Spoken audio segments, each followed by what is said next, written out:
What's up everybody, Camero here, and welcome to part 62 of my How to Make a Pokemon Game tutorial series. In this episode, we are going to be looking at the basics of pixel art, since it was the most voted on topic in my last poll. First things first, we're going to be looking at the software we're going to be using to make this pixel art, which will be paint.net, and I'll show you how to install it.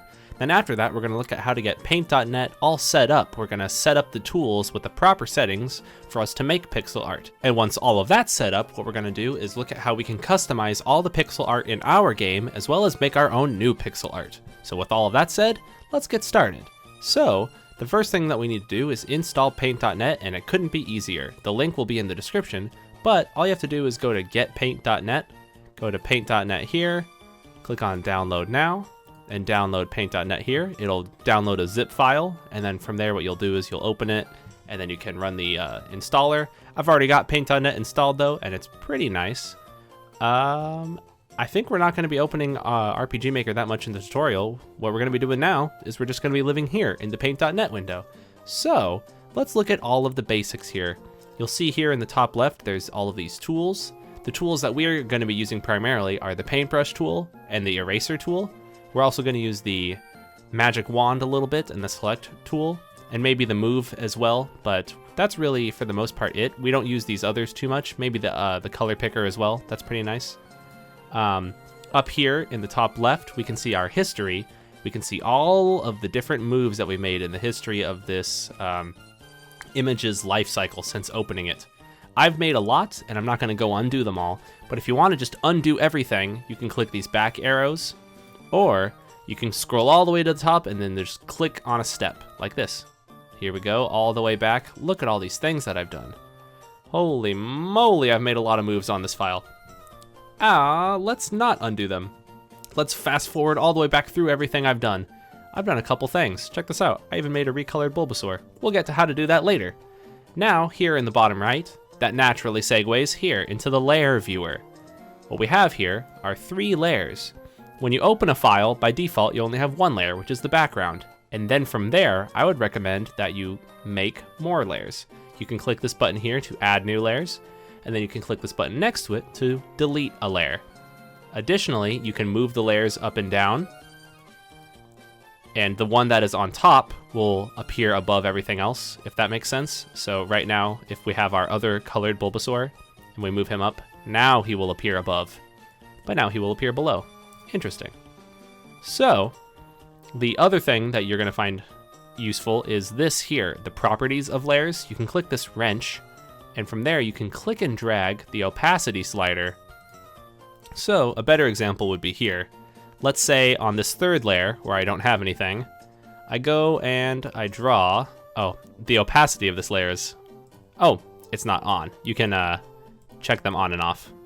You can draw some stuff on my Bulbasaur here.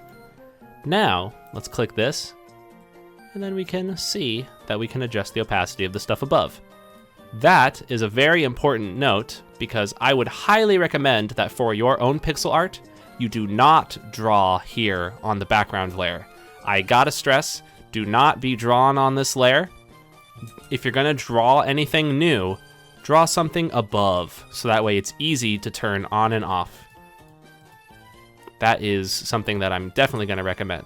Now here in the bottom left, you can see all of our colors. You can click and drag along this wheel here, as well as you can click this more, and you can see some crazy color options here if you want to get super nitty gritty into all the different colors that you can select. Like if you want to draw a nice dark blue, once again, the layer I'm drawing on is turned off, so you can turn it on and off. Yeah, there we go. Isn't that beautiful? Pixel art done, right? Nah, that looks like crap. Let's make a new layer. And now let's start adjusting all of our tools so we can make some proper pixel art, shall we? So, you would think that we would want to use the pencil tool, but for paint.net, we actually do not want to use the pencil tool because it is locked to a size of 1. And for all of our Pokemon art, we're going to be wanting everything to be 2 by 2, if that makes sense. For pixel art, you do not want to draw this right here. You want everything you draw to look like this here, so that way it matches what we've got going on for our Bulbasaur here. You will notice, you can click this to display a pixel grid. There we go, that'll be nice. You'll notice here that all of these individual squares are 2 by 2, you should never, ever, ever, for your Pokemon, draw anything that's 1 by 1. You know, drawing lines of 1 like this. Don't ever draw like that. Always, and I gotta repeat, always, if you want to make it look good, draw 2 by 2 pixels, like so. You see, that way it will be consistent with the rest of the art style in the game. If you wanted to redraw every Pokemon in the entire game, you crazy madman, and you wanted them to do in your own art style, then I would say let loose, go crazy. You could draw 1 by 1 all you want if you're drawing your own new Pokemon. However, for things to look consistent with the existing art style, you gotta be doing the 2 by 2s. There we go. Rant over. I just had to stress it because there are a ton of people who are like, hey, I drew a new Pokemon. And, you know, they draw something like this, you know, and it just looks so, like, out of place. You give them a blue beard, it's not great. Let's delete this layer. And let's look at how to make it better. We want to use the paintbrush tool here. And normally the paintbrush isn't great. Let me just reset my colors to default here. Normally the paintbrush is at about 75% opacity. I mean, hardness, sorry, not opacity. 75% hardness. And you get kind of like blurs when you draw. Yeah, there we go. It's a beaut. I'm screwing around too much, but look at that. That's a beautiful. Okay, I have to keep deleting these layers because I'm joking around. Let's actually set our paintbrush settings without screwing around anymore. Set your brush width to 2, set the hardness to 100, and go here and turn off anti-aliasing. That is extremely important. Turn anti-aliasing off. Now, whenever we draw, we won't get that blur that we got before. And we can draw everything with 2 by 2s. Look at that. Now it will be consistent with the rest of the Pokemon art style. Now you can try to make some pixel art that looks real good. However, just make sure that the spacings are 2 by 2. What we've got here is an incorrect spacing, and that will not look good. What you need is instead to have the spacings like that. So, I just want to reiterate once more, something like that, terrible. If you want to draw like this, do not do that. Instead, make sure that it's like this, where everything is like on a 2 by 2 grid. Cool. So, I believe the eraser copies all of the settings that we've set before for our paintbrush, which is nice. So anti-aliasing is disabled, and we can erase everything, and it won't be all blurry. If we ever have anti-aliasing enabled, you will get a blur when you erase, and it just don't look good. That just don't look good. You do not want that. When you erase, you want to have anti-aliasing enabled, so you get something like that. There we go. Much better. Cool. So, if you ever want to mess around with the brush width, by the way, you can click up here and draw, but you can also hit the bracket keys on your keyboard as well. So, bracket, hold those brackets, big line. Yeah. Another thing that I've been doing a lot is I have been zooming in and out. If you want to zoom in and out, you hold Control on your keyboard and then use the scroll wheel. So what I like to do is, I'm kind of like ADD when it comes to making pixel art. I kind of zoom in on something and I'm like, oh yeah, that's good. Zoom. Oh yeah, zoom. You know, it's like a little bit crazy, a little bit hectic, but you know, there's a method to my madness. Anyway, now let's look at something else that we're going to want to do that's very neat. We're going to want to look at the rectangle select tool. Now this is awesome because from here you can copy and paste stuff from different layers as well as stuff from different images to other layers. So for example, if I wanted to copy Bulbasaur's head and put it on like Charizard's body, I could do that. Check this out. Copy. Now let's do open and let's go into our video game folder, graphics, battlers. Let's find ourselves our Charizard. There he is. Let's zoom on in on this guy. He's beautiful. Now, remember, we selected all this, and then I hit Control-C to copy. Control-C. Now, let's make a new layer, and then Control-V, and paste. And there we go. Now I've got a nice little Bulbasaur. He's a beaut. Oh, yeah. Cool. Now, this is already selected, like there's this selection bar around here, so if we want to get rid of the selection, we would hit Control-D to deselect. And now, we have our Bulbasaur head here on this layer, and the Charizard body here on this layer. I would recommend that you get comfortable with this because it's going to be very important for your own learning for pixel art to learn how to copy and paste segments of different Pokemon. I am not very good at pixel art myself, and I haven't given the amount of time and dedication, or I don't have the time and dedication to practice. So if you would want to practice, this is the best way that I would recommend that you do practice. I would recommend you look at existing Pokemon sprites and see how they tend to pattern things. If you wanted to get good at drawing a bug's eye, maybe look at Caterpie. How do they draw Caterpie's eye? What's the pixel layout there? Oh, if you wanted to draw a bee drill, how do they typically do like concave shapes here? How do they handle these bug eyes? How do they handle antennas? How do they handle, his spiky arms? How do they... So essentially getting familiar with the Pokemon art style and being able to recreate those in pixel art. Once again, I must reiterate, I'm not very good at this, and it's very hard to do. Being good at pixel art is not easy, and it's a skill that you would have to develop yourself through patience and practice and, doing it a lot. If I wanted to draw something, the best thing I could draw is, yeah. But hopefully this will at least guide you in the right direction. Once again, this isn't a guide on how to be an expert at pixel art or how to master pixel art. This is a guide on the pixel art basics. So hopefully this is steering you in the proper direction. Now that we've made our horrendous Bulbasaur, let's actually get rid of this layer here. And let's look at how to apply this technique to tile sets. This is something that I actually do very frequently.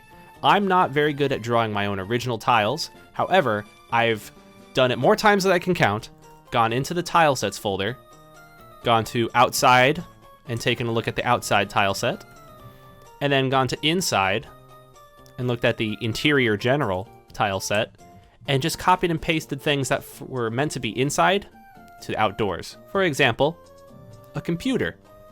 Computers are not typically found in the outside, and they're not even part of the outside tile set. But when there's a will, there's a way, and we know how we can copy them. So check this out. We can actually just go to our interior general tile set, scroll around here. Let's see where that bad boy is. There he is. There's our computer. Now, let's use our rectangle select once again. Let's make sure we line this up properly. Pay attention here to the bottom left of the window. You can see the size of our selection. What we want is something that is multiples of 32 because tile sets are all 32 by 32. So our computer should be 32 by, I believe, 96 because it's 3 tiles high. So 32 times 3 is 96. Let's make sure we get our selection here. There we go. We have a 32 by 96 selection. Let's copy this boy and then find a nice suitable spot to paste him. I think right here looks good. Paste. And now let's click and drag and move him around. You'll notice that the transparency around it is also copied over, which is pretty convenient. Let's align that with our previous tiles here. Make sure that it's a proper little swap. And then hit Control D to deselect, and boom! It has now successfully been spliced into our outside tile set. Now, I'm going to give you a very big warning because this is something that screwed me over at first and it blew my mind, and hopefully I will prevent your minds from being blown right now. A very important lesson, please pay attention here. I'm going to hit save and save it as a PNG. When you save as a PNG, there are no problems. Everything's great. However, if you save as a different format, you could make things explode. But fortunately, it's very easy to fix it. But just watch this. I'll show you what I mean by explode. Watch this. Let's make ourselves a new layer. If you try to save a file that has multiple layers, it will default to saving as a PDN file, which is a paint.net file. Paint.net files retain all of the layer information. However, Pokemon Essentials does not properly recognize PDN files. And PDN files appear before PNG files in our file directory, which cause some screwy things to happen. You know what? I won't say anymore. I will just show you. Let me open that outside tile set once more, and let's save this. Let's save it as outside.pdn.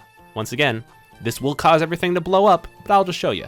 If we have a .pdn in our tile sets folder, that matches the name of an existing tile set that we're using, we're gonna cause some screwy stuff to happen. Save, there we go. Now outside.pdn is in our tilesets folder, and you can see that it's actually ahead of our outside.png. It's right here, and then png is here. Watch what happens to our map. Holy crap! We basically lose all of the tileset info, but it's actually a very quick fix. Just go in and delete that son of a gun. That thing was screwing up everything. Let's delete that sucker. Now, we go back into our folder. Now all of our outside tileset information is back. Cool. Crisis averted. However, if you ever encounter that when you're working on your own tilesets using paint.net, the solution is to delete the PDN file. Once again, I gotta reiterate it. When you're using things in your game folder, never save it as a PDN. PDNs are convenient for working, but they are not convenient for Pokemon Essentials. In fact, they won't even be properly recognized, and it'll just be emptiness. So yeah, for working on these background tile sets, make sure that you use Control-Shift-S to save as, and save things as PNGs. That's the better way to do it, at least for Pokemon Essentials to recognize your files. Anyway, moving along now. Let's look at what I did earlier for how to recolor this Bulbasaur. I used the Magic Wand tool. I think I actually have it already all set up, but I'll walk you through the setup again as if I hadn't done it before. Here we go. So, the Magic Wand by default, when you first select it, will be on this mode here, which is Replace, and that's perfect. Don't change that. The other things you will want to change though. The Flood mode, you should change that to Global. The Tolerance, you should change that all the way to 0. And the Sampling, change that to Image, so that way it will select everything in an image. Now, what we can do is we can go to our background layer here, where Bulbasaur is, and we can click on any color, and it will select all instances of that color in the image, which is super friggin' convenient, right? So, we can also use this for any other character sprites we want. For example, if we go into our characters folder, and we scroll on down to trcar000, where our boy is, if we wanted to, we could select his red hat here, and we could change the color of it. I believe I've showed this in a tutorial once before using Photoshop, but this is how you would do it in paint.net. Now, check this out. If we wanted to, what we could do is select this red here, right? Now, let's go to our color picker. Bloop. Now, we have that red selected as a color. Now, let's go to our paintbrush and increase the size. And then, let's go to our color swatch here and change it from red to, say, green. Then, we can just click and paint. Bada boom. Now, all instances of this red are being replaced by light green. Ta-da. Look how beautiful his hat looks now. Isn't that fantastic, pixel art? We're getting there though. What you have to do is replace all other instances of that hue to make it look real good. But, you know, just like that, we can have ourselves a little green man. We're almost done now. He's coming along fantastically. Oh no, see, look, I missed a part here. Let's select all of this color once again. Go back to paint and make sure that there's no pixel left unpainted. It's like no stone left unturned, but a little bit nerdier, which I am all for, by the way. So, go back into our paintbrush. Shazam! Look at him. He's fantastic. Doesn't he just look spiffy? Oh, you'll notice here that I missed 1 pixel, or 2 pixels. A little error right here. Let's lower our size back to 2. Let's eyedropper that color, and then paint it in. Ta-da! Now we got ourselves a little green hat boy. Now, check this out. Control-Shift-S. I'm gonna call this as trcar00 backup real quick. Now, let's go into our folder for our art. Go into our characters folder, and let's find that backup file that we just made, shall we? Check this out. Where is he? There he is. I want to call this one now backup, but I'll call it backup 2. And now I will finally do the final renaming process. There we go. I would highly recommend, as another little tidbit of advice, when working on your own pixel art, that you always create backups. I am unfortunately not leading by example here, but before you start working on your Bulbasaur or your character art, you should always make a backup of the original, because if you F it all up, then you can just always go back to the original one. That way, you're not really losing any assets. So that's actually pretty easy to do. If you do File, Open here, and go to, say, Battler's Bulbasaur, you can just hit Control-C to copy and then paste here, and now you got yourself a little backup. Now you can go to town on this guy, and if anything gets, like broken or messed up beyond repair, you can just always delete that and then rename this back to 000 or 001.png, and yeah, your backup will be saved. Cool. So we've got a backup of our Bulbasaur. I've shown you how to do a sprite recolor, but I did that for this Bulbasaur, and he looks kind of cool. I like his little red eye. It's kind of nice. Yeah, we got ourselves a little green trainer now. And if we go into our game now, you will notice that our trainer is now green. You can see I'm using my April Fool's game. But look at that. We got ourselves a nice little green trainer in game. Cool. Well, hopefully this video helps you learn how to tackle pixel art for your own projects. I'm sorry if this didn't go as deep as you would have liked. However, this is all meant to be pixel art basics. Hopefully this has given you the knowledge that you would need to then pursue and grow on your own. I mean, I gotta reiterate, I said it once before, but I am really not the best pixel artist. I'm not great. But you can be great if you practice. If you take existing Pokemon sprites and manipulate them and learn how to draw. Learn how to draw. So much easier said than done. Immensely easier said than done. But if you get comfortable drawing your own designs, then you too will eventually, or not you too, because I'm not in that club. You will eventually one day become a great pixel artist. And you can do it all for free using paint.net. Bada boom.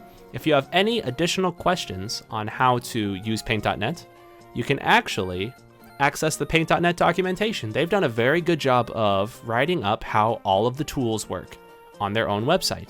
So if you want to read about how the paintbrush tool works, the eraser tool, the pencil tool, photo tools, view tools, and selection tools, if you want to learn about how to use any additional tools in paint.net, you can use this. I will link this in the description as well, and this will be another great resource for you to use. And, this is just a tutorial for paint.net. If you choose to use any additional image editing software, like for example, I'm a Photoshop guy, then that's all up to you as well. The intent of this video is just for it to be a free and easy way to start getting into pixel art. So yeah, hopefully this video helps you.